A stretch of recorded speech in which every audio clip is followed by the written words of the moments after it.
Welcome सभी को। आज हम कंटिन्यू करेंगे हमारे केमिस्ट्री के पहले चैप्टर को। आज हम पढ़ने जा रहे हैं साइंटिफिक नोटेशन, और फिर हम पढ़ेंगे सिग्निफिकेंट फिगर्स क्या होता है, एक्यूरेसी प्रिसीशन क्या होता है, अनसर्टिनिटी इन मेजरमेंट क्या होता है, सिग्निफिकेंट फिगर्स निकालने के क्या रूल्स होते हैं, एडिशन, सब्ट्रैक्शन, मल्टीप्लिकेशन, डिवीजन में क्या क्या करना होता है। ये आप ऑलरेडी फिजिक्स में पढ़ चुके हो, तो थोड़ा सा आप फिर से रिवाइज कर सकते हैं। ठीक है। साइंटिफिक नोटेशन क्या होता है? साइंटिफिक नोटेशन मतलब कोई भी वैल्यू को हम एक स्पेशल तरीके से हम इसको रिप्रेजेंट करते हैं। ठीक है। तो numbers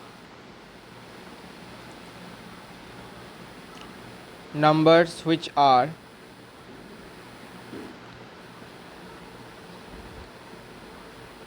represented as n into 10 का पावर m। ठीक है। where m जो है ये आपका एक एक्सपोनेंट है। m इज़ एन एक्सपोनेंट, और ये इसका पॉजिटिव वैल्यू भी हो सकता है और नेगेटिव वैल्यू भी आपका हो सकता है। ठीक है। Both positive and negative. ठीक है। तो इसके दो दो वैल्यूज़ हो सकते हैं, या तो ये पॉजिटिव हो सकता है या तो ये नेगेटिव हो सकता है। इनमें से कोई भी हो सकता है। ठीक है। अच्छा, इसके बाद एंड एन क्या है? Capital N. कैपिटल एन आपका एक नंबर है, इज़ ए नंबर। ठीक है। इज़ ए नंबर, इसको कहा जाता है डिजिट टर्म। ठीक है। Called digit term. इसको डिजिट टर्म भी कहा जाता है। ठीक है। और इसका वैल्यू आपका it varies which varies between 1.000 and 9.999। ठीक है। तो इसका वैल्यू 1.00000 से लेकर 9.99999। तो इसका वैल्यू आपका 1.00000 से लेकर 9.99999 के बीच में इस कैपिटल एन का वैल्यू होता है। ठीक है। तो साइंटिस्ट लोगों ने इसको एक किसी भी नंबर को रिप्रेजेंट करने के लिए एक स्पेशल तरीका बताया है, जिसको हम कहते हैं साइंटिफिक नोटेशन। ठीक है। तो ये कैसे फॉर्म में होता है कि ये ऐसे फॉर्म में होता है कि कैपिटल एन जो है, ठीक है, सपोज़ मैंने कहा कि कोई एक नंबर है, तो उस नंबर को हम ऐसे रिप्रेजेंट करेंगे n इंटू 10 का पावर m। ठीक है। और आपको ये भी पता होना चाहिए कि इसको हम लिखते हैं कुछ ऐसे, suppose a point b c d into 10 का पावर m। ठीक है। कुछ ऐसे फॉर्म में होता है ये। ठीक है। तो हमेशा डेसिमल सिर्फ और सिर्फ आपका एक डिजिट के बाद लगेगा। ठीक है। एक डिजिट के बाद डेसिमल हमेशा लगता है, और ये always it is the same. ठीक है। 2.345, 2.678, 135, मतलब पॉइंट हमेशा आपका एक डिजिट छोड़कर हमेशा लगेगा, मतलब बैठेगा, जो भी बोलो। ठीक है। और ये जो आपका डिजिट है, पहला डिजिट ए, ठीक है, ये आपका नॉन ज़ीरो डिजिट होता है। तो इसका वैल्यू एक नॉन ज़ीरो डिजिट होगा, ये आपको ध्यान रखना है। और इसका वैल्यू 1 से लेकर 9 तक होता है। 1 2 3 अप टू 9 तक इसका वैल्यू होता है। ज़ीरो कभी नहीं हो सकता इसका वैल्यू। ठीक है। ठीक है। सो अब हम कुछ क्वेश्चंस प्रैक्टिस कर लेते हैं, तो आपको क्लियर हो जाएगा कि मैं क्या कहना चाहता हूँ। Okay, because without example you can not understand the topic clearly and thoroughly. Suppose मैंने एक एग्जांपल लिया, 16780000। तो अभी इस नंबर को हमें कैसे सिग्निफिकेंट, सॉरी क्या बोल रहा हूँ, साइंटिफिक नोटेशन की मदद से कैसे इसको रिप्रेजेंट करना है, आइए सीखते हैं।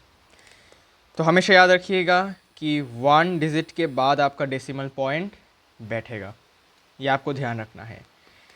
तो ये हम इसको लिखेंगे कुछ ऐसे 1.678। तो अगर कोई भी ज़ीरो आपका एक non zero digit, last non zero digit के बाद में आ रहा है तो उनको आपको नहीं लिखना है। और ठीक है, जितना तक आपके जितने भी नॉन ज़ीरो डिजिट्स हैं सिर्फ आपको वही लिखने हैं। अगर इनके बीच में एक ज़ीरो आता है तब आप लिख सकते हैं, लेकिन अगर नॉन ज़ीरो डिजिट के बाद में अगर ज़ीरो आ रहा है तो इसको हमें लिखना अभी यहाँ पर नहीं है। तो कैसे लिखेंगे, फिर आपको लिखना है इनटू 10 का पावर। अब 10 का पावर कितना देंगे, टेक्निक क्या है, आपने डेसिमल पॉइंट जहाँ से दिया है उसके बाद वाले डिजिट से काउंट करना स्टार्ट करना पड़ेगा आपको। तो आपने डेसिमल पॉइंट यहाँ पर दिया था, अब इसके बाद वाले डिजिट आपको काउंट करना है कितने डिजिट्स हैं, 1 2 3 4 5 6 7। ठीक है, तो 10 के पावर में 7 होता है। ठीक है, ये टेक्निक है। इसके बाद एक और करके देखते हैं तो आपको समझ आएगा, जैसे कि 800196। ठीक है, इसको कैसे करोगे, बहुत आसान है। सबसे पहले 8 के जस्ट बाद आपको डेसिमल पॉइंट यूज़ करना है, तो 8.00196। अब इन ज़ीरोज़ को हमें लिखना पड़ेगा बिकॉज ये दो नॉन ज़ीरो डिजिट्स के बीच में है, तो हमें इसको लिखना पड़ेगा। ठीक है, और ये पूरा नंबर आपको लिखना है और एक इसमें डेसिमल देना है। अब इनटू 10 का पावर कितना होगा, आपने पॉइंट यहाँ पर दिया था, इसके बाद वाले कितने डिजिट्स है वो काउंट करो, 1 2 3 4 5, तो पावर में 5 होगा। समझ आया, इसको साइंटिफिक नोटेशन कहा जाता है। अब सपोज़ डेसिमल पॉइंट्स वाले आ जाते हैं, सपोज़ 3.167। ठीक है, कुछ ऐसा। इसको कैसे लिखोगे, तो देखो ऑलरेडी इसमें एक डिजिट के बाद ऑलरेडी डेसिमल पॉइंट गिवन है, मतलब ये आपका स्टैंडर्ड है, साइंटिफिक नोटेशन में ही है। ठीक है, तो आपको बस सिंपली 3.167 इंटू 10 का पावर 0 दे देना है। ठीक है, आपको और कुछ 10 के पावर में नहीं देना है बिकॉज ये ऑलरेडी आपका साइंटिफिक नोटेशन में ही है। ठीक है, लेकिन अगर डेसिमल पॉइंट ऐसा हुआ 31.67, सबसे 8 दे देता हूँ। अब देखो क्या ये साइंटिफिक नोटेशन में है, जी नहीं। साइंटिफिक नोटेशन में होने के लिए फर्स्ट डिजिट के बाद ही डेसिमल पॉइंट होना ज़रूरी है, लेकिन यहाँ पर फर्स्ट डिजिट नहीं है बल्कि सेकंड डिजिट के बाद डेसिमल पॉइंट है, तो हमें इस डेसिमल पॉइंट को लेफ्ट हैंड साइड में शिफ्ट करना पड़ेगा। तो हम इसको लिखेंगे पूरा। ठीक है, इसमें कोई ज़ीरो नहीं है तो हमें सब कुछ लिखना पड़ेगा। सो 3.1678 इंटू, अब क्या लिखेंगे इसको, ठीक है, अब क्या लिखेंगे, तो सिंपली आपको लिखना पड़ेगा कि आपने एक, मैं आपको ट्रिक बता देता हूँ तो आपको क्लियर हो जाएगा। देखो ट्रिक बता देता हूँ, ट्रिक ये है,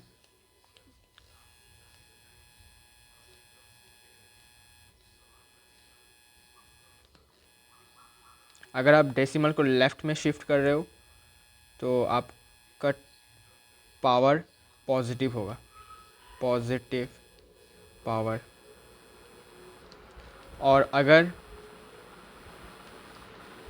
राइट की तरफ शिफ्ट कर रहे हो तो आपका पावर नेगेटिव होगा। ठीक है, ये ट्रिक है, नेगेटिव पावर। अब देखो इसको कैसे करते हैं, तो क्लियर अभी से कर लो। ठीक है, बाद में क्लियर करने का मौका नहीं मिलेगा, अभी से क्लियर कर लो। तो अब तुमको देखना है कि तुमने कितना प्लेस डेसिमल को शिफ्ट किया है। सबसे पहले देखो कि तुमने डेसिमल को राइट हैंड साइड में लिया है, मतलब लेफ्ट हैंड साइड में शिफ्ट किया है या फिर राइट हैंड साइड में। तो गौर से देख सकते हो हमने डेसिमल को लेफ्ट हैंड साइड में शिफ्ट किया, तो पावर में हमारा क्या आएगा, पॉजिटिव आएगा, ये समझ जाओ। ठीक है, तो मैंने लिख दिया इंटू 10। ठीक है, अब पावर में 10 का पावर में कितना होगा, अब तुमको ये देखना है कि तुमने कितना डिजिट, कितना प्लेस तुमने शिफ्ट किया है। तो तुमने इसको यहाँ से यहाँ लाया, तो कितना प्लेस तुमने शिफ्ट किया, सिर्फ और सिर्फ एक डिजिट तुमने इसको शिफ्ट किया। या फिर क्या इसको ऐसे गिन सकते हो कि पॉइंट पहले यहाँ पर था, फिर पॉइंट यहाँ पर आया, तो तुमने पॉइंट को कितने डिजिट बाद रखा है, तो 1 सिर्फ और सिर्फ है, तो तुमने डिजिट को 1 के पहले रखा है, मतलब सिर्फ और सिर्फ एक डिजिट के पहले तुमने पॉइंट को रखा है, तो 10 के पावर में तुम्हारा 1 हो जाएगा और पॉजिटिव होगा। ठीक है, लेकिन अगर ऐसा क्वेश्चन आ जाए कि 0.000987, इसको कैसे लिखेंगे, तो आपको भी क्या करना है, आपको सिर्फ और सिर्फ ये वैल्यूज़ लिखने हैं, इन ज़ीरोज़ को आपको इग्नोर करना है, सिर्फ आपको इन वैल्यूज़ को लिखना है। कैसे लिखेंगे, 9.87, बिकॉज एक डिजिट के बाद हमारा डेसिमल पॉइंट होना ज़रूरी है। अब हमें अपने डेसिमल पॉइंट को हमने किस तरफ शिफ्ट किया है वो देखो। पहला डेसिमल यहाँ पर था, अब डेसिमल 9 के बाद है, यहाँ पर है, तो डेसिमल यहाँ से यहाँ आया, राइट हैंड साइड में आया, तो राइट हैंड साइड में आने के बाद पावर क्या हो जाएगा, नेगेटिव हो जाएगा, तो इंटू लेकर 10 का पावर में नेगेटिव है। अब इसका वैल्यू कितना होगा, तो तुम देखो कितना डिजिट तुमने इसको डेसिमल को हटाया है, शिफ्ट किया है। तो डेसिमल यहाँ पर था, यहाँ पर आया है कि तो कितना डिजिट तुमने इसको शिफ्ट किया, ये तुमने इसको पार किया, इसको पार किया, इसको पार किया और इसको पार किया, तो 4 डिजिट तुमने क्या किया, इसको मूव किया। ठीक है, 4 डिजिट तुमने इसको क्या किया, मूव किया। क्या ये समझ आ गया, तो इसीलिए पावर में हो जाएगा -4। ठीक है, अब देखो जैसे कि ये वाला क्वेश्चन करके देखो। ठीक है, 0.0126 इसको साइंटिफिक नोटेशन में लिखो, तो तुमको डेसिमल को कहाँ पॉइंट करना है, 1 के जस्ट बाद, तो कैसे लिखेंगे, 1.26 इंटू 10 का पावर। अब देखो डेसिमल को हमने यहाँ से राइट में शिफ्ट किया, यहाँ पर 1 के बाद। ठीक है, तो पावर में ऑब्वियसली नेगेटिव पावर आएगा, जी हाँ।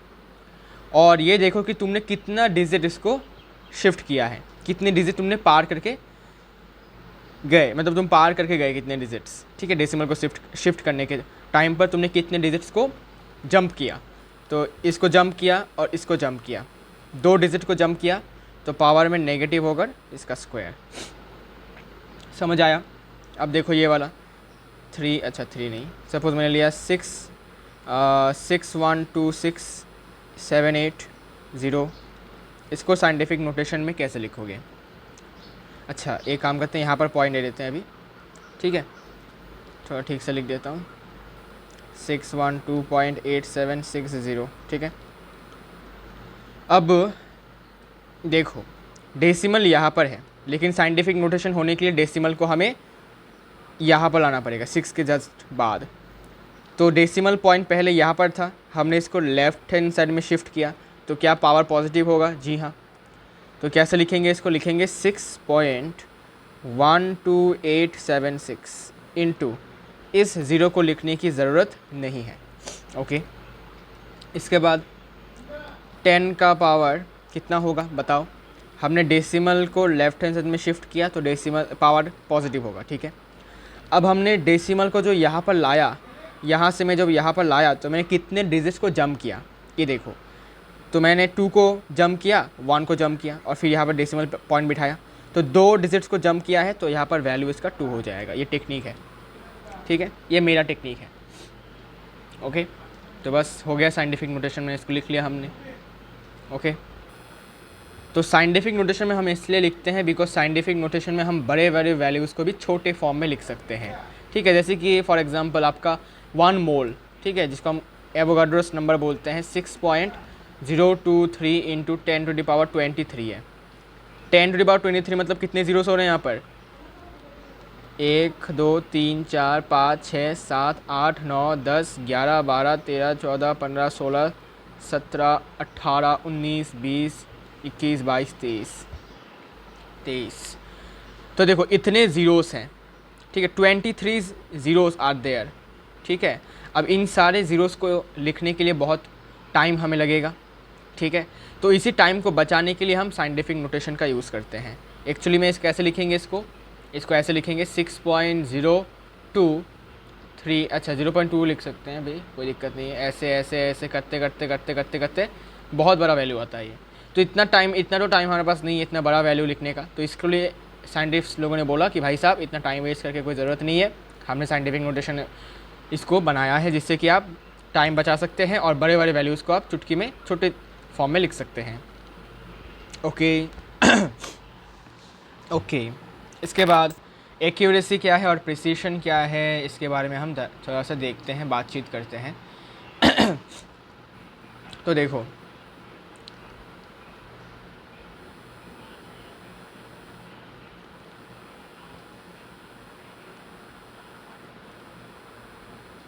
accuracy and precision in measurement.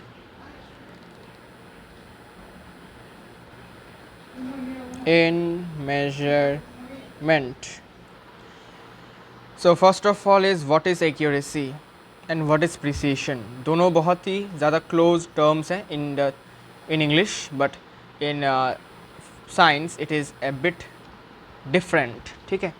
बहुत लोग एक्यूरेसी और प्रिसीशन को एक ही मानते हैं, ठीक है, इंग्लिश में, लेकिन केमिस्ट्री में या फिर यू कैन से फिज़िक्स में भी मेजरमेंट जब हम करते हैं प्रैक्टिकल्स में तब उसको थोड़ा सा अलग नज़रिए से देखा जाता है।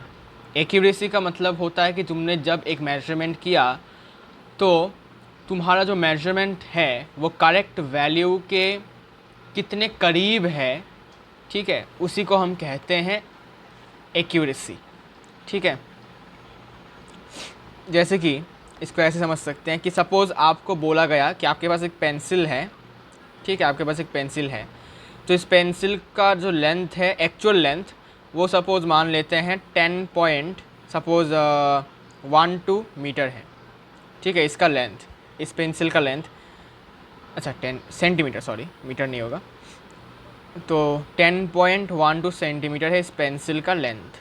अब आपने अपने दोस्तों को बोला कि भाई देख, अगर तू इस पेंसिल को अच्छे से मेजर करेगा तो तुझे इनाम दिया जाएगा अच्छा खासा, ठीक है, अगर तू इसको एक्यूरेटली मेजर करेगा, ठीक है।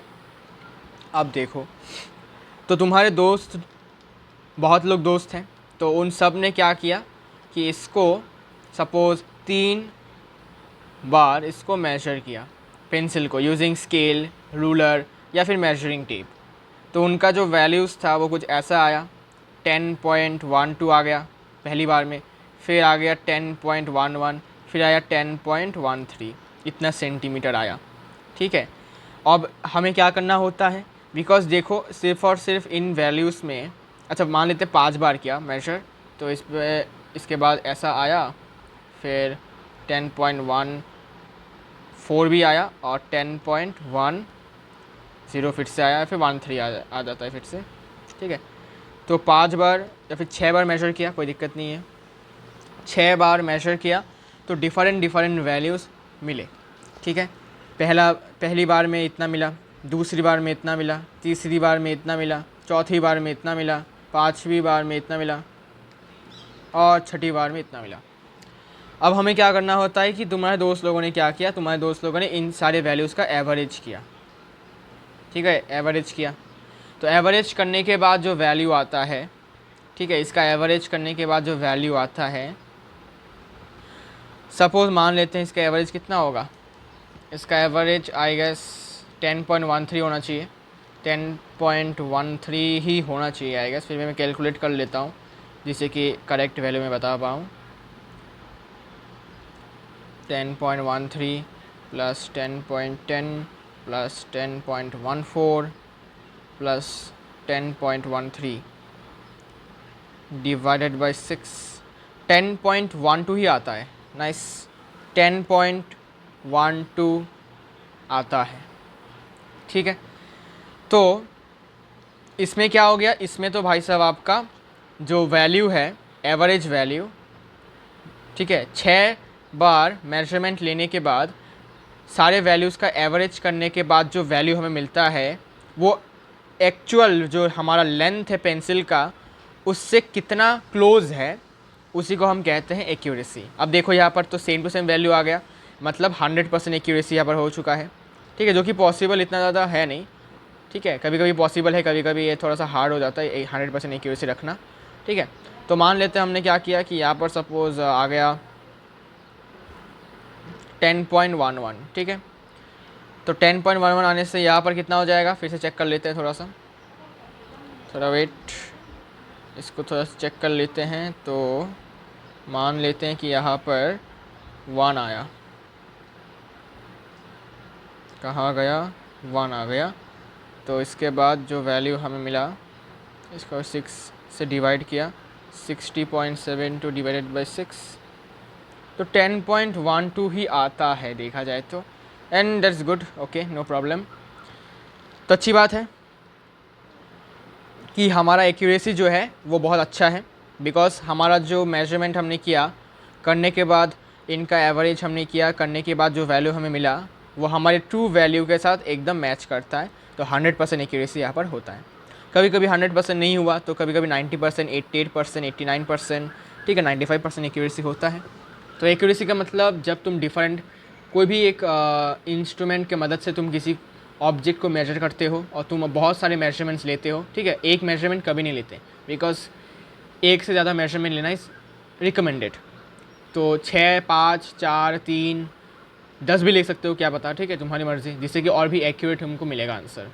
तो फिर इन सारे मेजरमेंट्स का तुम्हारा एवरेज करने के बाद ट्रू वैल्यू के साथ कितना क्लोज वैल्यू हमें मिला, उस एवरेज वैल्यू कितना क्लोज है हमारे ट्रू वैल्यू के साथ, उसी वैल्यू के क्लोजनेस को हम कहते हैं एक्यूरेसी, ठीक है।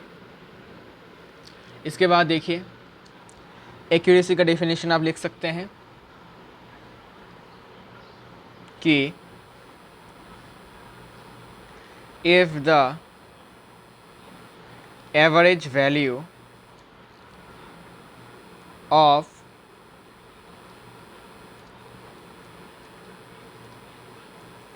different measurements taken is close to the true or correct value, then the measurement is said to be accurate। तो जब भी तुम बहुत सारे मेजरमेंट्स को लेते हो, ठीक है, किसी भी ऑब्जेक्ट का, और फिर इसका एवरेज करते हो, और एवरेज करने के बाद जो तुम्हारा जो ऑब्जेक्ट है तुम्हारा, सपोज पेंसिल ही हो गया, उसका ट्रू वैल्यू सपोज 10 सेंटीमीटर है, ठीक है, या फिर 10.1 सेंटीमीटर है, और तुम्हारा एवरेज करने के बाद वैल्यू आया सपोज 3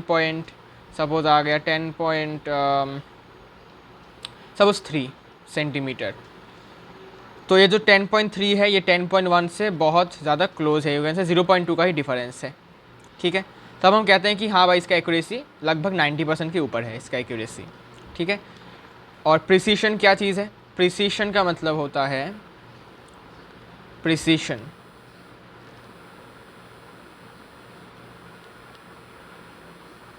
पहले डेफिनेशन लिख देता हूँ फिर समझाता हूँ। Precision means if the values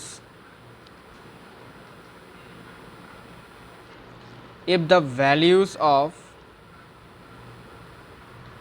different measurements are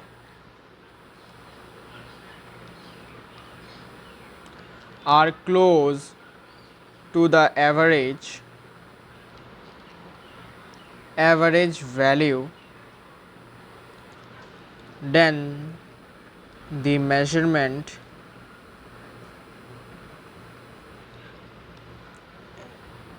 is said to be precise। मतलब अब तुमने क्या किया, अब तुमने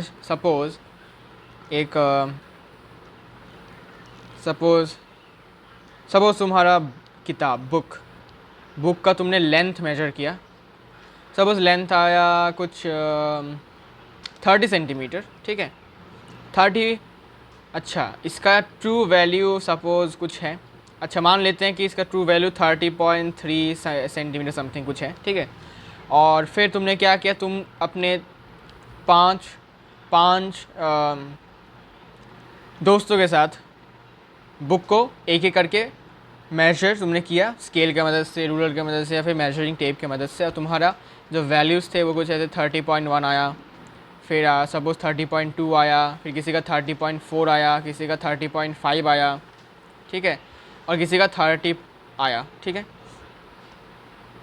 30.3 भी आया किसी का, ठीक है। अच्छा, देन प्रिसीशन मीन्स, थोड़ा वेट, 30.3, ओके। प्रिसीशन का मतलब होगा कि अब इन सब वैल्यूज़ का तुमको क्या करना है, एवरेज वैल्यू निकालना है। तो एवरेज वैल्यू निकाल लेते हैं प्लस करके, एवरेज निकालना आपको आता होगा, ठीक है ना। तो 30.1 plus 30.2 plus 30.4 plus 30.5 plus 30.3 divided by 5, ठीक है। तो एवरेज आता है 30.3, ठीक है, इतना सेंटीमीटर मान लेते हैं, एवरेज 30.3। तो प्रिसीशन क्या कहता है कि तुम्हारे जो मेजर किए गए वैल्यूज़ हैं, हमने मेजरमेंट करने के बाद जो वैल्यूज़ हमें मिला है वो क्या क्या वैल्यूज़ हैं। ये पहला वैल्यू मेजर करने के बाद मिला, ये और ये। तो जो वैल्यूज़ तुमने मेजर करने के बाद तुमको मिले वो एवरेज वैल्यू से कितना पास है, कितना क्लोज है, तब हम कहते हैं इसको प्रिसीशन, ठीक है। ये देखो 30.1, ये 30.3 है, तो एवरेज वैल्यू से ये कितना प्रिसाइज है, 0.2 का सिर्फ यहाँ पर डिफरेंस हमें देखने को मिलता है, ठीक है। इसके बाद देखा जाए तो ये देखो इसके साथ इसका प्रिसीशन 100% है, ठीक है, बिकॉज इसके साथ इसका वैल्यू पूरा मैच करता है। फिर इसके साथ इसका डिफरेंस प्रिसीशन सपोज 90% समथिंग 90% कुछ इसके, हाँ 90% का अंतर ही है। इसका भी 93% के ऊपर होगा प्रिसीशन, ठीक है। तो कितना क्लोज है तुम्हारे मेजरमेंट वाले वैल्यूज़ उन सब वैल्यूज़ के एवरेज वैल्यू के साथ, ठीक है, उसी को हम कहते हैं प्रिसीशन। सिंपल। एक्यूरेसी का मतलब ट्रू वैल्यू के साथ कितना क्लोज है एवरेज वैल्यू, और प्रिसीशन का मतलब एवरेज वैल्यू के पास कितना पास है हमारा डिफरेंट मेजरमेंट करने वाले वैल्यूज़। डिफरेंट मेजरमेंट लेने के बाद जो वैल्यूज़ मिले वो एवरेज वैल्यू के कितने क्लोज हैं, उसको प्रिसीशन कहते हैं। और एक्यूरेसी का मतलब कि हमने जो मेजरमेंट किया है 5 या 6 बार, उसका एवरेज निकालने के बाद जो वैल्यू मिला एवरेज वैल्यू, वो ट्रू वैल्यू के साथ कितना क्लोज है उसको हम कहते हैं एक्यूरेसी, ठीक है। इसके बाद जैसे कि फॉर एग्ज़ाम्पल ऐसे समझते हैं इसको, मान लेते हैं एक तुम हो एक मैं हूँ, ठीक है, और हमने मान लेते हैं कि कुछ मेजरमेंट किया, ठीक है, पेंसिल का ही मेजरमेंट किया।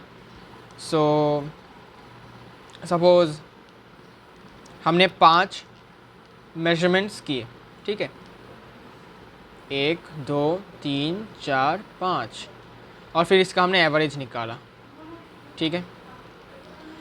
तो पहला मेजरमेंट लिया तो वैल्यू मुझे मिला 10 सेंटीमीटर, फिर मुझे मिला सपोज़ 10.3 सेंटीमीटर, फिर मुझे मिला सपोज़ 10.7 सेंटीमीटर, ठीक है, फिर मुझे मिला सपोज़ 10.6 सेंटीमीटर, फिर 10.1 सेंटीमीटर, ठीक है।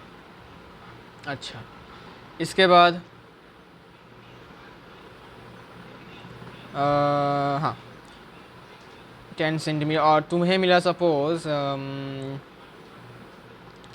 10 सेंटीमीटर, 10.7, 10.9, फिर 11 सेंटीमीटर मिला, फिर 11.1 सेंटीमीटर मिला।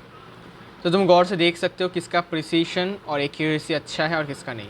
सपोज़ मान लेते हैं कि पेंसिल का जो एक्चुअल लेंथ है वो है 10.3 सेंटीमीटर, ठीक है, ये एक्चुअल लेंथ है पेंसिल का 10.3 सेंटीमीटर।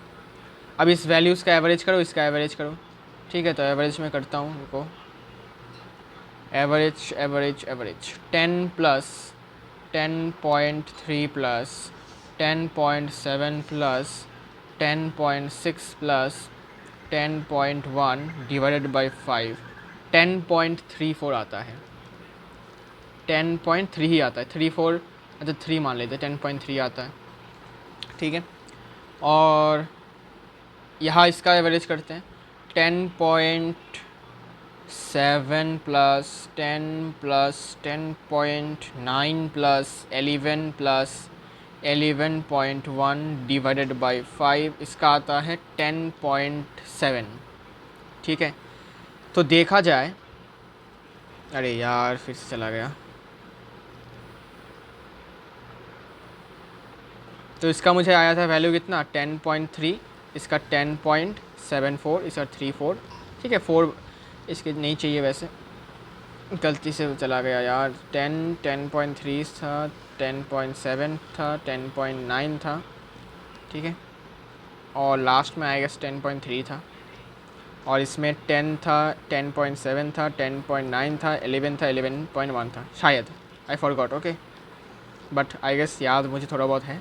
एवरेज आया था इसका 10.3, इसका 10.7, फिर मैं मिला लेता हूँ। ठीक है, ऊपर वाला नीचे वाला मुझे वैल्यूज़ याद थे, ऊपर वाले वैल्यूज़ थोड़े से मुझे कन्फ्यूजिंग लग रहे हैं कि ठीक है कि नहीं। 10.9 प्लस 10.3 डिवाइडेड बाई 5, ना इसमें कुछ गलत है, इसमें कुछ ना कुछ गलत है। इसमें आई गेस 10.4 होगा ये, या 10.7 यहाँ पर होगा। अच्छा देखता हूँ। सो 10 plus 10.3 plus 10.4 plus 10.7 plus 10.3 divided by 5। हाँ अब ठीक है, ठीक है, ये वैल्यूज़ आई गेस ठीक है, कोई बात नहीं। नाउ सी, एक्यूरेसी देखते हैं। ठीक है, पेंसिल का एक्चुअल लेंथ मान लेते हैं 10.4 मान लेते हैं। ठीक है, 10.4 centimetre actual length, true value of the pencil, true या फिर correct value of the pencil, जो भी बोलो। तो सपोज़ ये तुमने किया, ये मैंने किया। ठीक है, तो तुमने जो मेजरमेंट लिया है, तो एवरेज करने के बाद जो वैल्यू आता है 10.3, तो it is very much close to your true value. So तुम्हारा एक्यूरेसी इज़ गुड एक्यूरेसी, तुम्हारा एक्यूरेसी इज़ गुड। ठीक है, गुड एक्यूरेसी। अब प्रिसीशन देखते हैं कि एवरेज वैल्यू के कितने पास पास तुम्हारे मेजरमेंट वाले वैल्यूज़ हैं। तो देखो, तो यहाँ पर 10 है, यहाँ पर 10.3, तो ज़्यादा डिफरेंस नहीं है, 0.3 का है। इसमें तो एकदम करेक्ट वैल्यू है। इसमें 0.1 का है, इसमें 0. कितना 0.4 का है, इसमें 0.1 का है। तो एक्यूरेसी तो गुड है और प्रिसीशन भी अच्छा खासा है। ठीक है, तो गुड प्रिसीशन भी कह सकते हैं। ठीक है, अच्छा अब देखते हैं मेरी बारी। ठीक है, अब देखो, मैंने जो एवरेज वैल्यू मुझे मिला 10.7, वो आपका ट्रू वैल्यू से 0.3 का डिफरेंस में है। तो accuracy I guess you can say कि मीडियोकर। ठीक है, अच्छा खासा है, या फिर यू कैन से गुड भी कह सकते हो, क्या पता, गुड ही कह देता हूँ। ठीक है, एक्यूरेसी अच्छा है, लेकिन क्या आपका प्रिसीशन अच्छा है वो देखते हैं। ओके, प्रिसीशन अच्छा है कि नहीं वो देखते हैं। तो देखते हैं कि यहाँ पर देखो 10 है और यहाँ पर 10.7, तो 0.7 का डिफरेंस है, मतलब ऑलमोस्ट 1 का डिफरेंस है। तो यहाँ पर थोड़ा प्रिसीशन अच्छा नहीं है, यहाँ पर एक्यूरेट वैल्यू है, तो यहाँ पर प्रिसीशन अच्छा है। 10.9 0.2 का डिफरेंस है, यहाँ पर प्रिसीशन थोड़ा बहुत अच्छा है। यहाँ पर 11 है, यहाँ पर 10.7 0.3 का है प्रिसीशन, यहाँ पर है आपका 11.1, यहाँ पर 0.4 का है।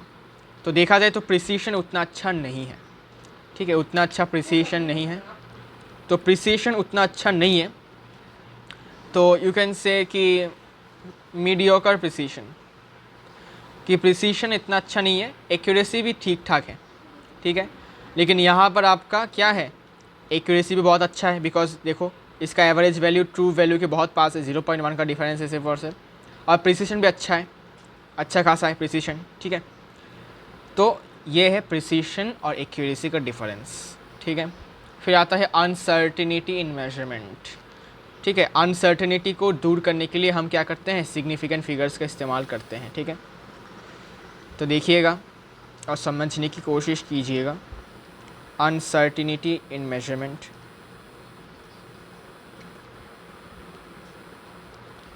अनसर्टिनिटी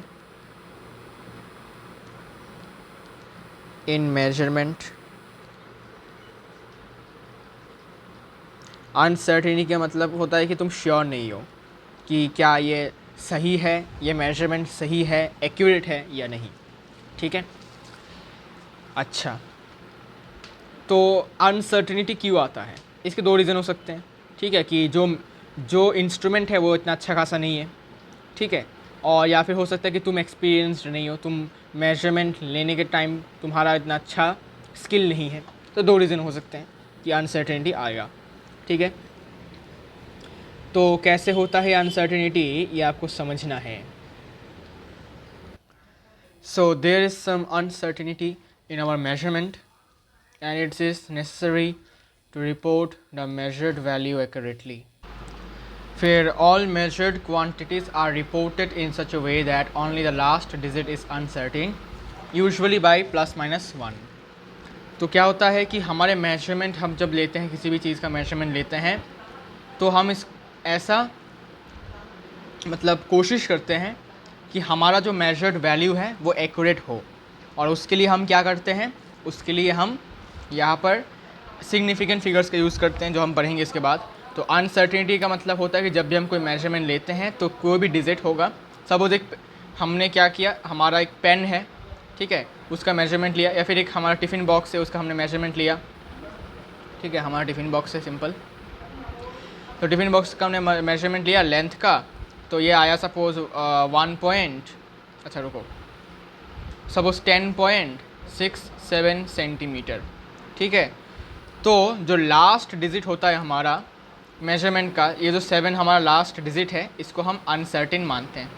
ठीक है, अनसर्टेन इसलिए बिकॉज ये लास्ट वाला डिजिट हमारा एक्यूरेट ना भी हो सकता है। जैसे कि अगर तुमने देखा होगा कि सपोज हमारा स्केल यहाँ पर है, ठीक है, 0, फिर ऐसे करते करते करते ऐसे करते करते करते, ठीक है, कुछ ऐसा है हमारा स्केल। ठीक है, एकदम फ्री हैंड में ड्रॉ कर रहा हूँ। ठीक है, ऐसा, तो ये 0, ये 1, ये 2, ये 3, ये 4, ये 5, ये 6। सपोज हमने अपना टिफ़िन बॉक्स लिया और इसको यहाँ पर बिठाया, तो ये कुछ यहाँ तक आया। ठीक है, इसका लेंथ, ठीक है, कुछ यहाँ तक आया सपोज़। तो जब हम मेजर करेंगे तो ये कुछ आएगा सपोज़ 5, ये 1 2 3 4 5 6 7 8 9 10। ठीक है, ये आपका 6 है और ये आपका 5 है, तो ये आपका कितना आ रहा है, 5.6। ठीक है, अब अगर गौर से देखेंगे तो ये वाला जो रेड साइन है, दिखाता हूँ, देखो,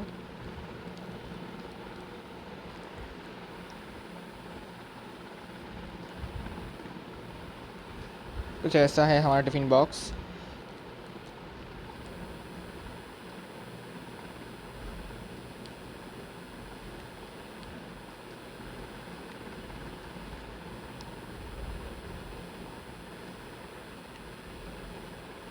वन 2 3 4 5 6 7 8 9।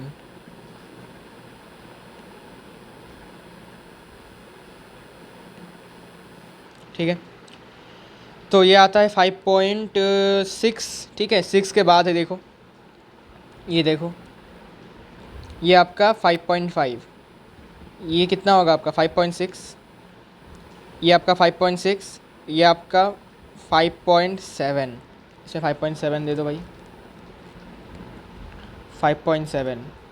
इसके बाद ये आपका 5.7 और 5.8 के बीच में है।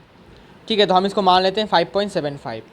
ठीक है, लेकिन ये जो 5 है ये हम अनसर्टेन है। क्यों? बिकॉज हमने इसको बस एज्यूम किया कि बिकॉज ये आपका 7 और 8 डिवीज़न के एकदम बीच में लाई कर रहा है, तो हमने इसको 5 मान लिया। हो सकता है ये 6 है, हो सकता है ये 7 है, हो सकता है ये 6 7 है, क्या पता, हो सकता है 5 8 है। तो ये जो लास्ट डिजिट है आपका, ये आपका होता है हमेशा अनसर्टेन। ठीक है, इसको हम हमेशा अनसर्टेन मानते हैं। अब इसी अनसर्टेनिटी को दूर करने के लिए हम यूज़ करते हैं सिग्निफिकेंट फिगर्स। ठीक है, सिग्निफिकेंट फिगर्स का हम इस्तेमाल करते हैं इन्हीं अनसर्टेनिटी को दूर करने के लिए। तो सिग्निफिकेंट फिगर्स के बारे में मैंने आपको बताया था फिज़िक्स के लेक्चर में, तो मैं वही से इसको फिर से बताऊंगा। तो सिग्निफिकेंट फिगर्स जो मैंने फिजिक्स में पढ़ाया था वही पढ़ाऊँगा फिर से, ठीक है। तो सेम चीज़ है, ऑलरेडी मैं कॉपी पेस्ट कर चुका हूँ। तो सिग्निफिकेंट फिगर्स का मतलब होगा ऐसे डिजिट्स, ठीक है, आप मतलब नंबर ऑफ़ डिजिट्स जिससे कि हम रखेंगे अपने आंसर में, हमारे वैल्यू में, हमारे कैलकुलेशन के जो कैलकुलेशन करने के बाद जो वैल्यू मिला है उसमें, जिससे कि हम अपने आंसर को एक्यूरेट बना पाए। तो कितने नंबर ऑफ़ डिजिट्स हमें रखने चाहिए वो बताएगा कौन? Significant figures. पहला रूल क्या है? जितने भी नॉन ज़ीरो डिजिट्स हैं सारे सिग्निफिकेंट हैं, ठीक है। मतलब ज़ीरो के अलावा जितने भी डिजिट्स होंगे अगर आपको दिखते हैं, डेसिमल पॉइंट हो या ना हो, सारे आपके कंसिडर करने पड़ेंगे आपको सिग्निफिकेंट फिगर के तौर पे। सिग्निफिकेंट मतलब इम्पॉर्टेंट है।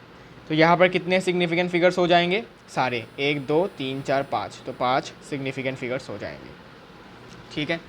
इसके बाद all zeros between two non zero digits are always significant. मतलब दो नॉन ज़ीरो डिजिट्स के बीच में अगर ज़ीरोज़ आते हैं तो वो आपके सिग्निफिकेंट कहलाएंगे। तो देखो ये जो ज़ीरोज़ हैं ये आपके दो नॉन ज़ीरो डिजिट 5 और 1 के बीच में है, तो ये आपके सिग्निफिकेंट फिगर्स कहलाएंगे। सो टोटल यहाँ पर कितने सिग्निफिकेंट फिगर्स होंगे? 1 2 3 4 5 6 7 8 9, तो 9 सिग्निफिकेंट फिगर्स यहाँ पर आपके हो जाएंगे, ठीक है। इसके बाद देखो leading zeros are insignificant. Leading zeros मतलब क्या? अगर कोई भी नंबर आपका 0 पॉइंट होकर शुरू हो रहा है, ठीक है, 0 पॉइंट समथिंग हो रहा है, तो अगर 0 से शुरू हो रहा है कोई भी नंबर तो वो 0 आपका इनसिग्निफिकेंट कहलाएगा। तो यहाँ पर 3 ही सिर्फ और सिर्फ सिग्निफिकेंट फिगर्स होंगे, समझ आया?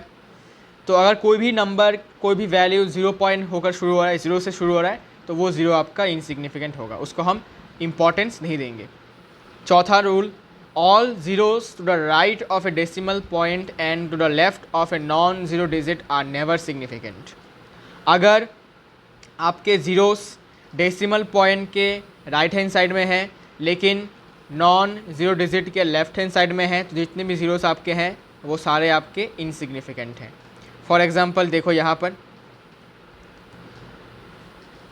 पर देखो डेसिमल पॉइंट के राइट हैंड साइड में ज़ीरोस हैं लेकिन नॉन ज़ीरो डिजिट 1 के लेफ्ट हैंड साइड में जो ज़ीरोस हैं, ठीक है, तो ये ज़ीरोस आपके क्या हो जाएंगे? इनसिग्निफिकेंट है। और ये लीडिंग ज़ीरो है तो ये भी आपका इनसिग्निफिकेंट हो जाएगा। सो यहाँ से लेकर यहाँ तक जितने भी ज़ीरोस हैं ये सारे आपके इनसिग्निफिकेंट ज़ीरोस हैं। तो बचा यहाँ पर सिर्फ और सिर्फ 3 सिग्निफिकेंट फिगर्स आपका हो जाएगा। फिर fifth rule, all zeros to the right of a non zero digit but to the left of a decimal point are significant. क्या अर्थ है इसका? कि अगर आपका जितने भी ज़ीरोज़ हैं वो डेसिमल पॉइंट के लेफ्ट हैंड साइड में है, देखो डेसिमल पॉइंट के लेफ्ट हैंड साइड में ज़ीरोज़ हैं लेकिन यही ज़ीरोज़ आपके नॉन ज़ीरो डिजिट के राइट हैंड साइड में है। 5 आपका नॉन ज़ीरो डिजिट है, इसके राइट हैंड साइड में ज़ीरोज़ हैं और डेसिमल पॉइंट के लेफ्ट हैंड साइड में ज़ीरोज़ हैं, तो इन ज़ीरोज़ को हम सिग्निफिकेंट मानेंगे। तो यहाँ पर कितने सिग्निफिकेंट फिगर्स होंगे? 1 2 3 4 5 6 7 8, तो यहाँ पर 8 सिग्निफिकेंट फिगर्स हो जाएंगे, सिंपल। फिर all zeros to the right of last non zero digit after decimal point are significant.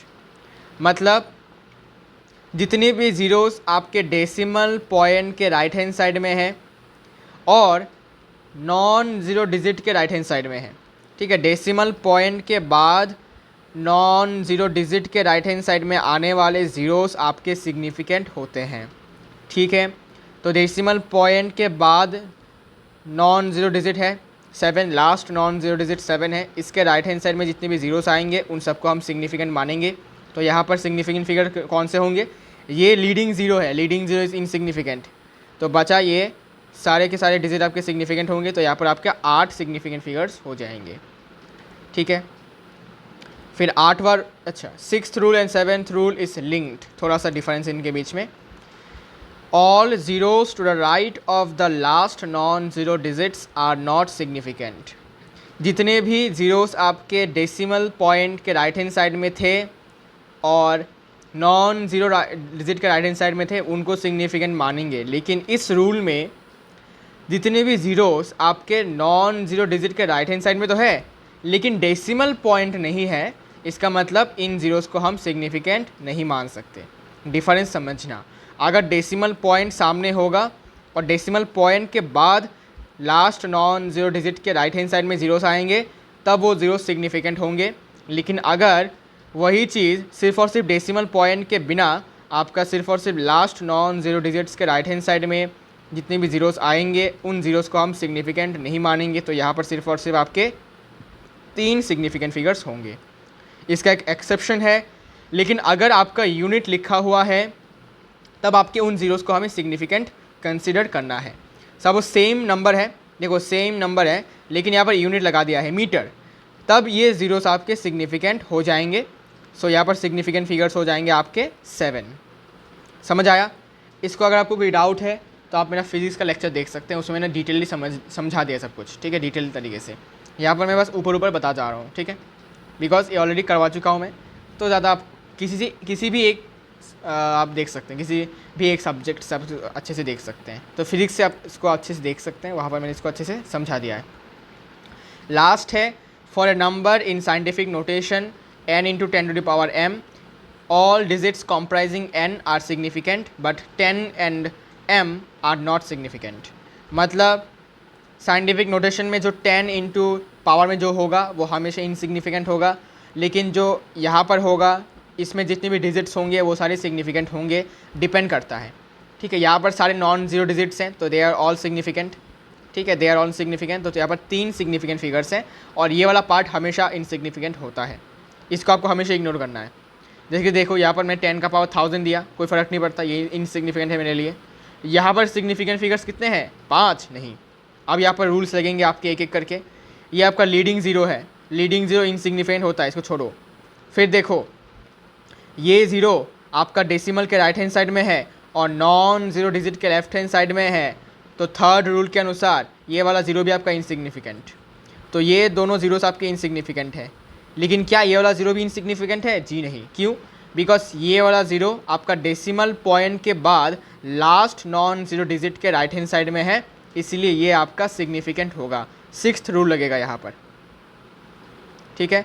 और ये दोनों ज़ीरोस इनसिग्निफिकेंट है because of 2nd rule and 3rd rule, ठीक है। तो यहाँ पर कितने सिग्निफिकेंट फिगर्स हुए? 6, 5 और 0, 3 सिग्निफिकेंट फिगर्स यहाँ पर हो जाएंगे, ठीक है। तो मैंने थोड़ा सा ऊपर से तुमको समझा दिया है। अगर आपको डिटेल्स थोड़ा समझना है तो आप फिजिक्स का लेक्चर देख सकते हो, उसमें मैंने बता दिया है सिग्निफिकेंट फिगर्स के बारे में, ठीक है। इन सबको मैंने अच्छे से समझा दिया है। तो अब हम कुछ क्वेश्चंस प्रैक्टिस कर लेते हैं, ठीक है, जिससे कि हमारा अच्छा खासा नॉलेज या फिर कॉन्सेप्ट जो है वो अच्छा खासा बिल्डअप हो जाए। तो प्रैक्टिस करते हैं कुछ क्वेश्चंस, ठीक है, रैंडम क्वेश्चंस में देता हूँ। आपको बस क्या करने हैं, नंबर ऑफ़ सिग्निफिकेंट फिगर्स कितने हैं वो बताने हैं।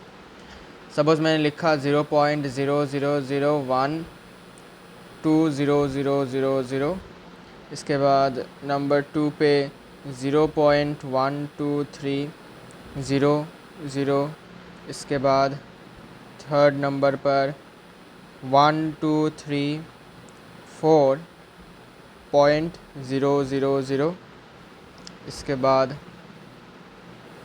नंबर 4 167.089, इसके बाद नंबर 5 67.008 और नंबर 6 0.1209, ठीक है। बताओ कितने सिग्निफिकेंट फिगर्स हैं सब में, ठीक है। वीडियो को पॉज करके ट्राई करो, फिर आंसर को आपको मिलाना है, ठीक है। ट्राई कर लिया? चलो मैं स्टार्ट करता हूँ। तो फिर पहले वाले में कितने सिग्निफिकेंट फिगर्स होंगे, तो रूल्स अच्छे से पढ़ लिया है आपने, ठीक है। तो रूल्स का इस्तेमाल करके हम इसका आंसर निकालेंगे। तो मैंने क्या बताया था कि अगर लीडिंग ज़ीरो है, मतलब 0.0 समथिंग कुछ हो रहा है, ठीक है, तो जितने भी ज़ीरोस आएंगे वो सारे इनसिग्निफिकेंट होते हैं। रूल नंबर 2 और रूल नंबर 3 से हमने ये लिखा। और फिर हमने बताया non zero digits are always significant, तो 1 और 2 तो सिग्निफिकेंट है ही हमेशा। अब क्या ये ज़ीरोस आपके सिग्निफिकेंट होंगे या नहीं, ये देखना। आपको पड़ेगा। तो देखो ये जो ज़ीरोज़ हैं ये डेसिमल पॉइंट के बाद आ रहे हैं और देखो एक नॉन ज़ीरो डिजिट के बाद आ रहे हैं, ठीक है। तो यहाँ पर एक नॉन ज़ीरो डिजिट है और ये non zero digit decimal point के बाद आ रहा है। तो रूल नंबर 6 के अनुसार यहाँ पर आपका ये ज़ीरोस, ये 4 ज़ीरोस आपके सिग्निफिकेंट फिगर्स हो जाएंगे। सो टोटल यहाँ पर कितने सिग्निफिकेंट फिगर्स हैं? ये पहले 4 ज़ीरोस आपके इनसिग्निफिकेंट हैं और बाकी के जितने भी डिजिट्स हैं सारे सिग्निफिकेंट हैं। तो यहाँ पर 6 डिजिट्स हैं, तो ये आपके 6 सिग्निफिकेंट फिगर्स यहाँ पर इसका आंसर हो जाएगा, ठीक है। ये आपके सिग्निफिकेंट फिगर्स हैं। इसके बाद यहाँ पर क्या ख्याल है? सेम है, सेम क्वेश्चन है, सेम टेक्निक है। लीडिंग ज़ीरो, 0 पॉइंट समथिंग, तो ज़ीरो लीडिंग ज़ीरो, अगर ज़ीरो से कोई भी डेसिमल पॉइंट ज़ीरो से शुरू हो रहा है तो ये ज़ीरो आपका इनसिग्निफिकेंट होता है। लेकिन ये 2 ज़ीरोज़ क्या सिग्निफिकेंट है? जी हाँ, क्यों?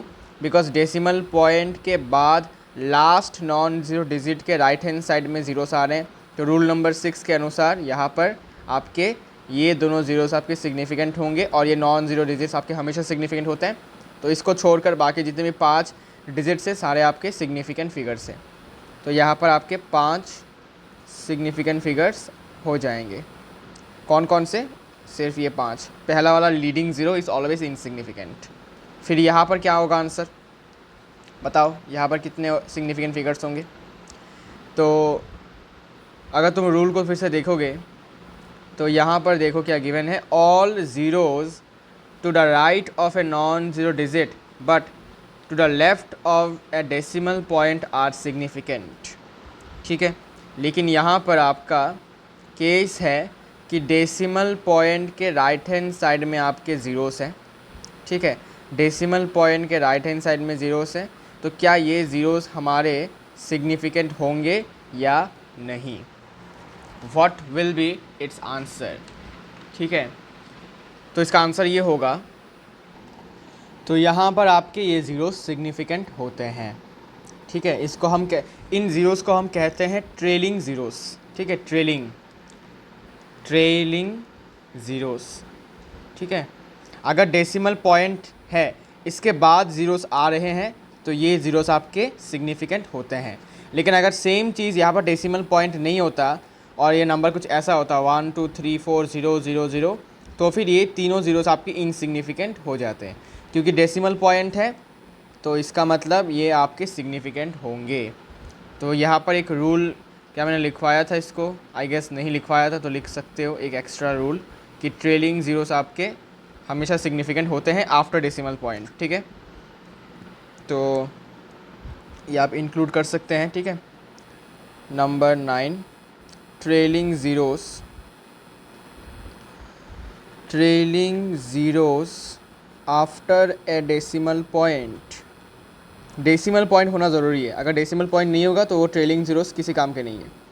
सो trailing zeros after a decimal point are significant, ठीक है। आई गेस फिज़िक्स वाले लेक्चर में मैंने ये नहीं बताया था, ठीक है। तो अब बता रहा हूँ, तो ये थोड़ा नोट डाउन कर लो, फिज़िक्स वाले पार्ट में भी लिख देना, ठीक है।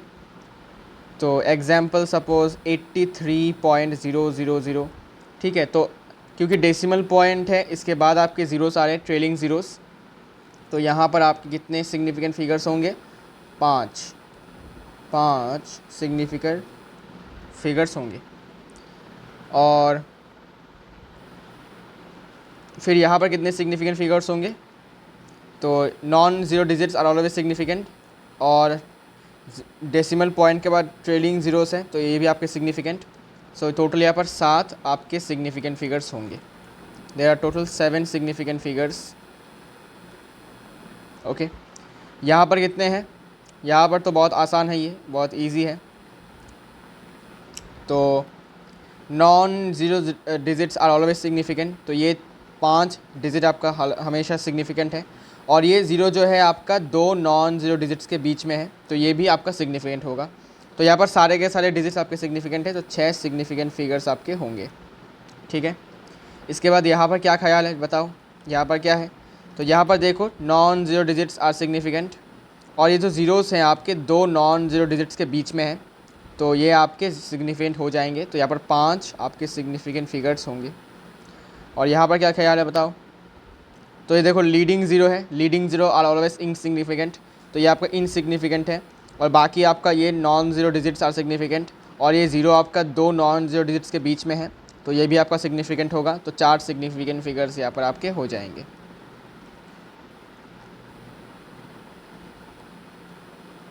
ठीक है, तो उम्मीद करता हूँ समझ में आ गया होगा कि सिग्निफिकेंट फिगर्स या फिर सिग्निफिकेंट डिजिट्स भी बोलते हैं हम इसको, कैसे होता है। फिर हम अभी बात करेंगे राउंड ऑफ के बारे में, जो हम फिज़िक्स में भी पढ़ चुके हैं ना। तो फिर से हम रिकैप कर लेते हैं थोड़ा सा। Rules for rounding off in measurement. ठीक है, राउंडिंग ऑफ कैसे करना है, बहुत सिंपल है। सबसे पहले जिस डिजिट को आपको ड्रॉप करना है, मतलब जिसको आपको हटाना है हमारे एक्चुअल वैल्यू से, करेक्टेड या फिर राउंडेड ऑफ वैल्यू से, उसको आपको क्या करना पड़ेगा, चेकआउट करना पड़ेगा, एनालाइज करना पड़ेगा कि क्या वो वैल्यू 5 से छोटा है या बड़ा है। अगर वो वैल्यू आपका 5 से छोटा है, देन हमें क्या करना पड़ेगा, हमारे पहले वाले डिजिट को जैसा था वैसा ही रखना होगा। फॉर एग्ज़ाम्पल देखो, यहाँ पर हमारा डिजिट है, ठीक है, हमारा यहाँ पर नंबर है, हमें इसको up to 2 places of decimal रखना है। 2 डेसिमल प्लेसेस आपको रखना है, 2 डेसिमल प्लेसेस रखना है। मतलब हमारा आंसर कितना तक होगा, हमारा आंसर सिर्फ और सिर्फ इतना तक होगा। ठीक है, तो देखो कौन सा डिजिट हमारा ड्रॉप होने वाला है, मतलब कौन सा डिजिट हम हटाने वाले हैं। ड्रॉप करने वाले मतलब ये वाला डिजिट, ये वाला डिजिट हम ड्रॉप करने वाले हैं। अब हम देखेंगे कि ये वाला डिजिट आपका 5 से छोटा है या बड़ा है, 5 से छोटा है या 5 से बड़ा है। तो ये 5 से छोटा है, 3 इज़ ऑलवेज लेस देन 5। तो जब भी लेस देन 5 होगा, ये जो जिस डिजिट को हम ड्रॉप कर रहे हैं, अगर वो लेस देन 5 है, तो जस्ट इसके पहले वाले डिजिट को, जिसको हम कहते हैं प्रीसीडिंग डिजिट, जस्ट इसके पहले वाले डिजिट को हमें क्या करना है, जैसा है वैसे छोड़ देना है। ठीक है, नो चेंज। इसके बाद हमें सिंपली 1.34 सिर्फ और सिर्फ लिख देना है। अब अगर तुम्हारे दिमाग में क्वेश्चन आ सकता है कि अगर अभी ये 5 से बड़ा हुआ तब क्या करना है, तो देखो एक और क्वेश्चन मैंने लिया है। जैसे कि यहाँ पर हमें क्या करना है, फिर से सेम चीज़ है, ये हमारा नंबर सपोज वैल्यू हमें मिला कुछ करने के बाद, मेजरमेंट करने के बाद, ठीक है, एक्सपेरिमेंट करने के बाद, और हमें इसको 2 प्लेसेस ऑफ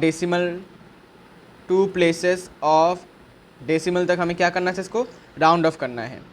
मतलब हमारा आंसर में सिर्फ और सिर्फ 2 प्लेस तक रहेगा। ठीक है, तो कौन सा डिजिट हमें ड्रॉप करना पड़ेगा, 7 को हमें करना पड़ेगा ड्रॉप। अच्छा ठीक है, अब 7 ड्रॉप करने वाले डिजिट को हमें ये देखना पड़ेगा क्या ये 5 से बड़ा है या छोटा है। तो 7 इज़ ग्रेटर देन 5, तो ग्रेटर देन 5 होगा तो क्या करना पड़ेगा, ग्रेटर देन 5 होगा तो जस्ट इसके पहले वाले डिजिट को, 7 से जस्ट पहला वाला डिजिट कौन है, 6, इस 6 में हमें 1 को ऐड करना पड़ेगा। क्लियर बात है। तो 7 हटा देंगे, 7 हटाकर 6 में 1 प्लस करेंगे, तो आंसर आ जाएगा 2.37। ये आपका आंसर आ गया। ये है आपका rounded off value up to 2 places of decimal. ठीक है, अब अगर बोलता यहाँ पर 1 प्लेस ऑफ डेसिमल तक हमारा आंसर होना चाहिए, तो आंसर क्या होगा। तो देखो अगर मैं कहता कि भाई इस वैल्यू को आपको 1 डेसिमल प्लेस तक ही रखना है, मतलब हमारा आंसर में सिर्फ और सिर्फ इतना डेसिमल प्लेस रहेगा। ठीक है, फिर आपको कौन सा डिजिट ड्रॉप करना है, तो आपको देखोगे सिर्फ और सिर्फ इससे जस्ट बाद वाला डिजिट। ठीक है, इससे जस्ट बाद वाला डिजिट आपको देखना है। तो यहाँ पर जस्ट बाद वाला डिजिट आपका 6 है, इसको हमें ड्रॉप करना है। ठीक है, अच्छा अब इसका वैल्यू क्या है, इसका वैल्यू आपका 5 से बड़ा है, और 5 से बड़ा मतलब क्या करना पड़ेगा, जस्ट इसके पहले वाले डिजिट को 3 को हमें +1 करना पड़ेगा, तो हो जाएगा 2.4।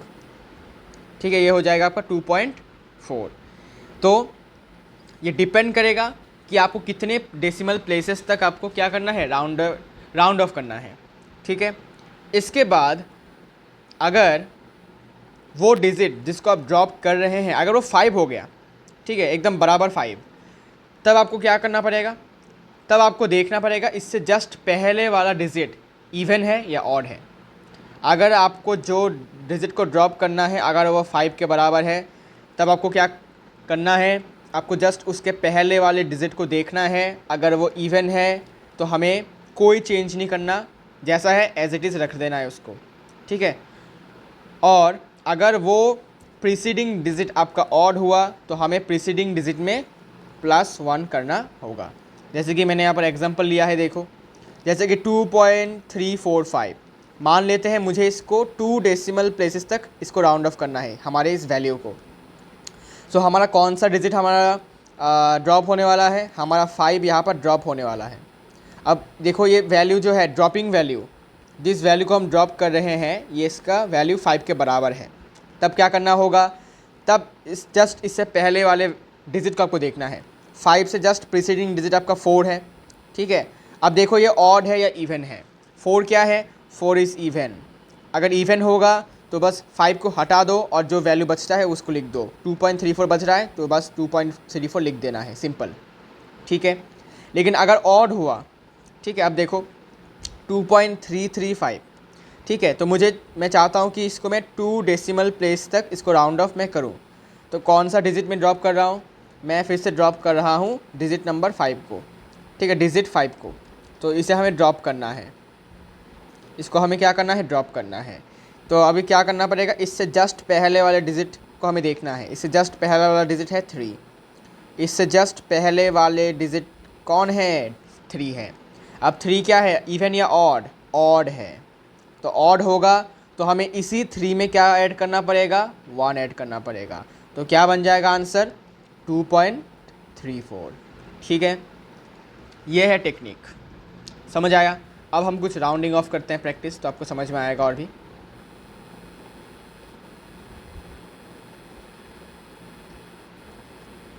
प्रैक्टिस, राउंड ऑफ या फिर round up the following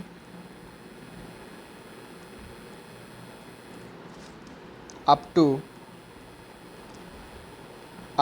2 significant figures. ऐसे भी क्वेश्चन आता है, ठीक है।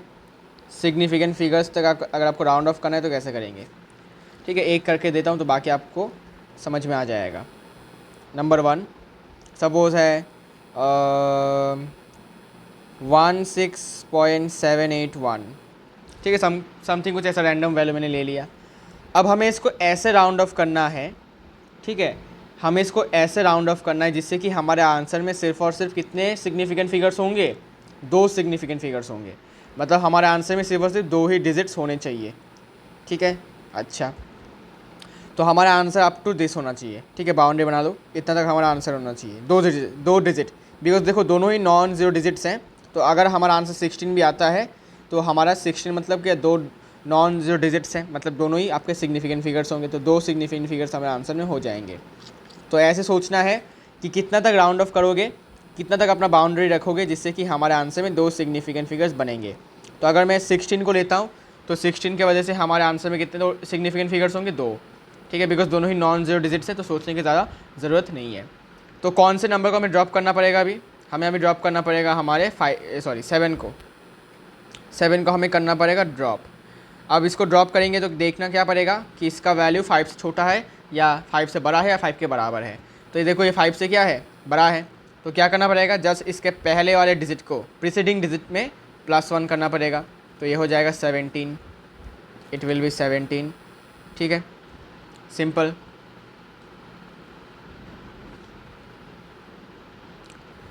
ये आपका राउंडेड ऑफ वैल्यू है। अच्छा रुको, इसको मैं एक्चुअली राउंडेड ऑफ है ना, तो ये लो 17 हो जाएगा, ठीक है। तो इसका हमने राउंड ऑफ किया अप टू 2 सिग्निफिकेंट फिगर्स। तो इसका आंसर कुछ ऐसा आएगा, ठीक है। इसके बाद देखिए नंबर 2, 2801, इसको राउंड ऑफ करो अप टू 2 सिग्निफिकेंट फिगर्स। तो हमारा आंसर कितना तक होना चाहिए, हमारा आंसर होना चाहिए अप टू दिस, ठीक है, हमारा आंसर होना चाहिए अप टू दिस। तो अगर मैं इतना तक लिखूंगा तो मेरे आंसर में कितने सिग्निफिकेंट फिगर्स होंगे, 2 सिग्निफिकेंट फिगर्स हो जाएंगे। तो कौन सा डिजिट हमें क्या करना है, राउंड ऑफ करना, ड्रॉप करना है, वो है 0, ठीक है। तो हमें 0 को क्या करना पड़ेगा भाई, 0 को हमें ड्रॉप करना है। अब 0 क्या है, <5, मतलब कोई चेंज नहीं होगा। तो आपको 28 को 28 ही लिख देना है, ठीक है। 28 को आपको 28 ही लिख देना है। तो हमने इसको राउंड ऑफ कर दिया है अप टू 2 सिग्निफिकेंट फिगर्स। ठीक है, मैं फिर भी थोड़ा चेक कर लेता हूँ कि क्या इसको मैं 280 लिखूँगा या फिर 28 ही रखूँ। कभी कभी 280 भी मतलब लगा देते हैं लोग, तो मैं थोड़ा सा कंफर्म हो लेता हूँ। हाँ, इसमें आपका 2800 लग जाएगा। ठीक है, क्योंकि भाई देखो ये जो दो ज़ीरोस हैं ये वैसे भी इनसिग्निफिकेंट है, लेकिन फिर भी इसको राउंड ऑफ करने के बाद हमें 2800 रखना पड़ेगा, बिकॉज यहाँ पर 4 डिजिट्स हैं और यहाँ पर भी 4 डिजिट्स होने चाहिए, ऐसा मैं मानता हूँ। ठीक है, तो कभी कभी ऐसा हो जाता है, तो थोड़ा ध्यान रखना। ठीक है, तो भाई साहब अब इस क्वेश्चन को कैसे करें। ठीक है, इस क्वेश्चन में हमें अप टू 2 सिग्निफिकेंट फिगर्स लेने हैं। तो अगर मैं देखूं तो मुझे यहाँ तक हमारा बाउंड्री होगा। तुम बोलोगे भाई यहाँ पर तो 4 सिग्निफिकेंट फिगर्स बन जाएंगे। नहीं, लीडिंग ज़ीरो, ठीक है, और डेसिमल के राइट हैंड साइड में और नॉन ज़ीरो डिजिट के लेफ्ट हैंड साइड में अगर ज़ीरो आता है तो ये दोनों ज़ीरोस आपकी इनसिग्निफिकेंट है। मतलब अगर हम इसको आंसर में लिखेंगे भी तो कोई फ़र्क नहीं पड़ेगा, बिकॉज ये सिग्निफिकेंट फिगर्स नहीं है, तो हमें इसको लिखना पड़ेगा। ठीक है, तो 0.016, तो हमारा मेन जो 2 सिग्निफिकेंट फिगर्स बनेंगे वो 16 से बनेंगे, तो हमें 16 तक रखना है। अगर यहाँ पर 3 सिग्निफिकेंट फिगर्स की बात करता तो हमें 165 तक रखना होता, लेकिन अब क्योंकि 2 सिग्निफिकेंट फिगर बोला मैंने तो 2 तक ही होगा। तो कौन सा डिजिट ड्रॉप करना पड़ेगा भाई साहब बताओ। बहुत आसान है, 5 को ड्रॉप करना पड़ेगा। अब 5 के बराबर होगा तो क्या करना पड़ेगा, 5 के जस्ट पहले वाले डिजिट को देखना होगा क्या ये इवन है या ऑड है। 6 क्या है, इवन है, इवन है तो कोई चेंज नहीं, नो चेंज, मतलब सिर्फ और सिर्फ आपको इन दोनों को हटाकर बस 0.016 लिख देना है। 0.016 आपको लिख देना है, मतलब आपका आंसर का पैटर्न और क्वेश्चन का पैटर्न चेंज नहीं होगा। ठीक है, क्योंकि देखो अगर मैं सिर्फ और सिर्फ यहाँ पर 16 लिख देता तो क्या आंसर के साथ इसका कुछ मैच होता, नहीं, बिकॉज क्वेश्चन में 0.016 है तो हमें भी 0.016 तक ही लिखना पड़ेगा। अब यहाँ पर अगर चेंज होगा तो चेंज देंगे हम। ठीक है, तो क्वेश्चन के पैटर्न को हमें चेंज नहीं करना है। क्वेश्चन में अगर 4 डिजिट है, ठीक है, अगर क्वेश्चन में कुछ ऐसे डिजिट डेसिमल अगर कुछ होता है तो एक्चुअली डेसिमल वालों में क्या होता है, कभी कभी क्वेश्चन और आंसर में कभी कभी क्या होता है कि आपका सिर्फ और सिर्फ डिजिट्स सेम नहीं रहते। जैसे कि देखो क्वेश्चन में यहाँ पर 5 डिजिट है, आंसर में सिर्फ 2, लेकिन कभी कभी क्वेश्चन में और आंसर में सेम डिजिट रखना पड़ता है। इसके बाद हम देखेंगे कि क्या रूल्स होते हैं सिग्निफिकेंट फिगर को डिटरमाइन करने के, अगर हम सम कर रहे हैं, डिफरेंस कर रहे हैं, प्रोडक्ट कर रहे हैं या फिर क्वेश्चन कर रहे हैं, मतलब डिवीजन कर रहे हैं। तो याद रखना है कि एडिशन और सब्ट्रैक्शन के लिए दोनों का सेम रूल है और प्रोडक्ट और डिवीजन के लिए अलग सा सेम रूल है। तो सम हो या डिफरेंस हो, इन एडिशन और subtraction the final result should be reported to the same number of decimal places as that of the original number with minimum number of decimal places. तो जब भी हम ऐड करेंगे या सब्ट्रैक्ट करेंगे तो हमारे आंसर में उतने ही डेसिमल प्लेसेस होने चाहिए जितने कि हमारे गिवन इन्फॉर्मेशन में, ठीक है, जितने भी हमारे गिवन नंबर्स होंगे उन नंबर्स में सबसे कम डेसिमल प्लेस जिसमें होगा उतने ही डेसिमल प्लेस हमारे फाइनल रिजल्ट में भी होना ज़रूरी है। जैसे कि मैंने ये ऑलरेडी करवा लिया था फिजिक्स वाले लेक्चर में। तो देखो 2 नंबर्स हमने लिया है, ठीक है, हमने इसको ऐड किया है, तो हमें देखना है कि जो 2 नंबर्स हमने लिया है या फिर हमें गिवन था क्वेश्चन में, उनमें सबसे कम डेसिमल प्लेस किसके पास है। इसके पास डेसिमल प्लेस कितने हैं, 3, इसके पास डेसिमल प्लेस कितने हैं, 2, तो सबसे कम किसके पास है, इसके पास। तो हमारे आंसर में भी 2 डेसिमल प्लेस तक हमारा आंसर होना चाहिए। तो 2 डेसिमल प्लेस तक हमारा आंसर होने के लिए हमें राउंड ऑफ करना पड़ेगा। तो 35.91 तक हमारा, इतना तक हमारा बाउंड्री होगा, ठीक है, बिकॉज 2 डेसिमल प्लेस तक हमारा आंसर आना चाहिए। तो हमने 2 डेसिमल प्लेस तक हमारा आंसर को सेट किया। फिर हमने देखा कि हमारा जो ड्रॉपिंग वाला वैल्यू है वो है 7, ठीक है, 7 को हमें ड्रॉप करना है एंड 7 इज़ ग्रेटर देन 5, और ग्रेटर देन 5 हुआ तो क्या रूल लगेगा कि 7 से जस्ट पहले वाला डिजिट 1, इसमें हमें ऐड करना है 1, इंक्रीज़ करना है बाई 1। सो हमारा इन करेक्टेड वैल्यू आएगा 35.92। ये आपका करेक्टेड सम है राउंडिंग ऑफ करने के बाद up to 2 places of decimal तक राउंड ऑफ किया तो हमारा आंसर कुछ ऐसा आएगा, ठीक है। और जिसके पास सबसे कम डेसिमल प्लेसेस है उसको हम कहते हैं लिमिटिंग टर्म, बिकॉज ये लिमिट कर रहा है हमारे आंसर को, बिकॉज इसके ऊपर डिपेंड कर रहा है हमारे आंसर में कितने डेसिमल प्लेस होगा, इसलिए ये आपका लिमिटिंग टर्म है, ठीक है। इसके बाद देखो अगर मैं अभी माइनस करता हूँ, ठीक है, तो मैंने कुछ रैंडम वैल्यूज़ लिए, इसको माइनस किया, ठीक है, तो हमारा आंसर कुछ ऐसा आया। अब हमारे आंसर में कितने डेसिमल प्लेस होने चाहिए ये हम देखेंगे कि हमारे गिवन इन्फॉर्मेशन में सबसे कम डेसिमल प्लेस किसके पास है। तो गिवन इन्फॉर्मेशन में यहाँ पर 3 डेसिमल प्लेस है, यहाँ पर 1 डेसिमल प्लेस है, सबसे कम इसके पास है, तो हमारा लिमिटिंग टर्म ये होगा। तो हमारे आंसर में भी कितने डेसिमल प्लेस होने चाहिए, 1, तो हमारा बाउंड्री इतना तक होगा, ठीक है। तो 9 को हमें क्या करना पड़ेगा, ड्रॉप, ठीक है। 9 क्या है, 5 से बड़ा है, 5 से बड़ा मतलब क्या करना पड़ेगा, जस्ट इसके पहले वाले डिजिट में 1 ऐड कर दो, तो 4 में ऐड करोगे 1 तो कितना हो जाएगा, 16.5 इज़ द करेक्टेड डिफरेंस, ठीक है। Rounded off up to 1 place of decimal, 1 decimal place, ठीक है, समझ आया, ओके। इसके बाद देखिए प्रोडक्ट या फिर क्वोशंट, ठीक है, इसके लिए अलग सा रूल है, ठीक है। इसको मैं थोड़ा अलग से लिखता हूँ, थोड़ा डिफरेंस मतलब जगह बना देता हूँ यहाँ पर थोड़ा सा, जिससे कि सेपरेट लगे ये, अच्छा। अब जब भी तुम मल्टीप्लिकेशन करोगे या डिवीजन करोगे तो क्या रूल है, द प्रोडक्ट और quotient will contain the minimum number of significant figures present in the component measurements.